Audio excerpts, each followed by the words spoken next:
Good afternoon, and thank you so much for coming to Wednesdays with Ray. Today on our continuing sock series, we are going to go over how to pick up stitches along your heel flap and form your gusset along the side of your sock.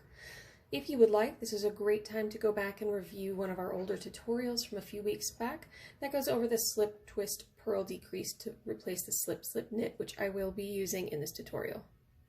In today's tutorial, I will be using the magic loop technique, but you can also do all of this on double pointed needles, 2 circulars, whatever your preferred method is for working small circumference in the round. We have finished turning our heel. I've made a heel flap here, and you can see where I have turned it along here, and I have just finished a right side row, and I am ready to pick up my stitches and begin working in the round once more. If you have been working your heel flap as directed, you will have this really nice edge that has formed from slipping the first stitch of each row. This is so important because this is what's going to allow us to pick up our stitches really easily. So, using the needle in my left hand, this is how I like to do it. I'm going to pick up all of my stitches first. Now your pattern will tell you exactly how many to pick up, so you don't have to guesswork on that. And using these perfect slip stitches here, pick them up like so. Let me bring that into focus for you.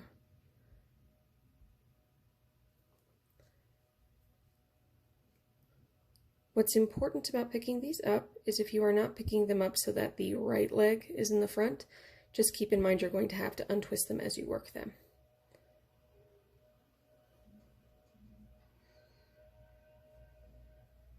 It's 2 stitches. This is the next one I'm going to pick up.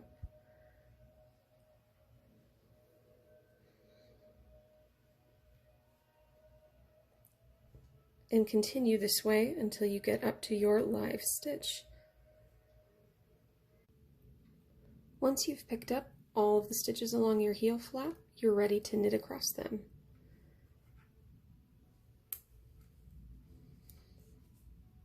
Now I just like to knit my stitches normally, straight.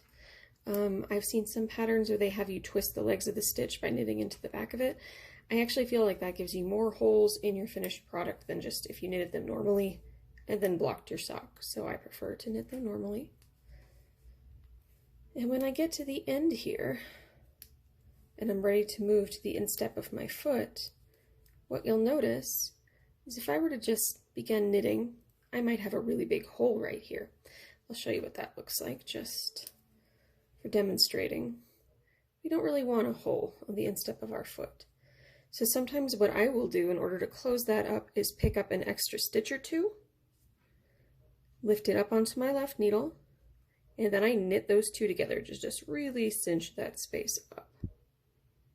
Once I've knitted across all of the instep stitches, I'm going to go ahead and pick up all those stitches, the same amount indicated, on the other side of my heel flap, and knit across those.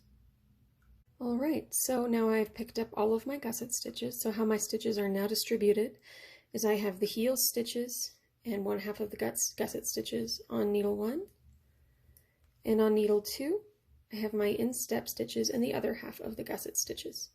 Now as it stands right here, you have a lot more stitches on your needle than you originally cast on for your sock. So the gusset is what also helps you reduce to that normal stitch count again, as well as turning your sock in that direction. From here, we're going to knit until there's only 3 stitches left on needle 1.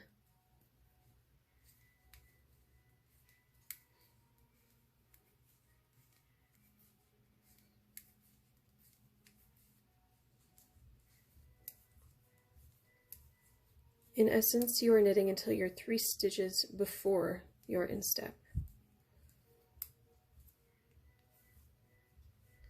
Once you're there, we want this decrease to lean to the right. So we're going to do a knit 2 together, and then knit 1.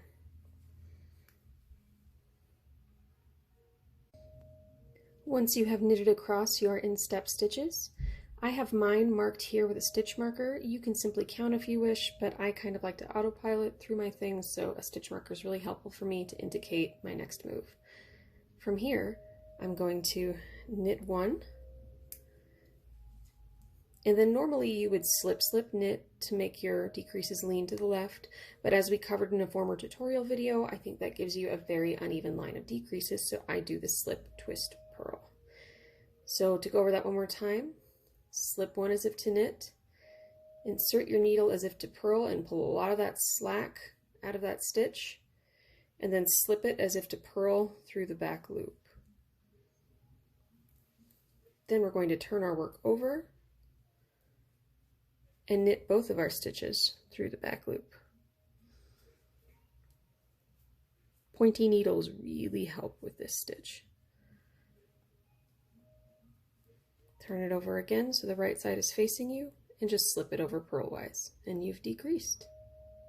As I've done a few rows of decreases here, we decrease on every other round. You can start to see a decrease line starting to form on both sides of your sock to form your gusset.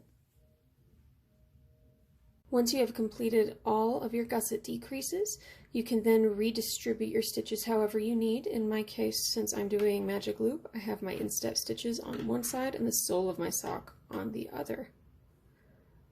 Thank you for joining us once again, and we hope you're enjoying this sock series with us on Wednesdays with Ray, and we'll see you next week.